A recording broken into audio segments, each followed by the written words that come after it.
नमस्कार मित्रांनो, भाकरी बनवण्यासाठी आपण इथे ज्वारीचं पीठ घेतलेलं आहे। ह्याच्यामध्ये गरम पाणी टाकूयात। गरम पाणी ह्याच्यासाठी की ते भाकरी नीट बनते आणि फुगते सुद्धा। चांगलंसं असं मिक्स करून घेऊ।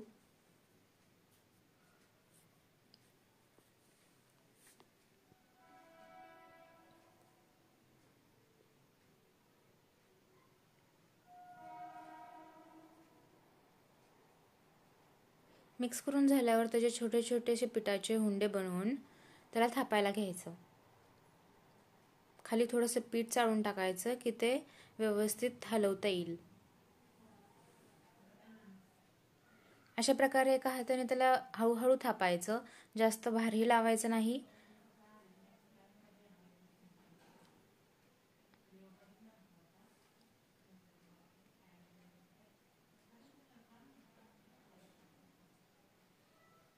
सगळीकडे एक समान मात्रेने आपली भाकरी थापली जाते, ह्याचं लक्ष द्यायचं।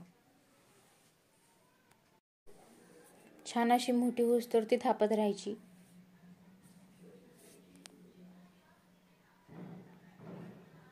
थापून झाल्यावर एका हाताने हळूच एका कोपऱ्यातून ती उचलायची आहे आणि हळूच उचलून तव्यावर ठेवून द्यायची आहे।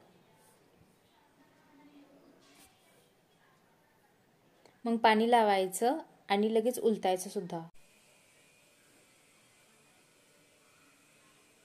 एका साइडने भाजून झाल्यावर त्याला पलटायचं आणि अशी दोन्ही साइडने व्यवस्थित भाजून घ्यायची आहे। मस्त अशी आपली भाकरी फुगलेली आहे। झाल्यावरती एका प्लेटमध्ये काढून सर्व करून घ्यायची। Thank you.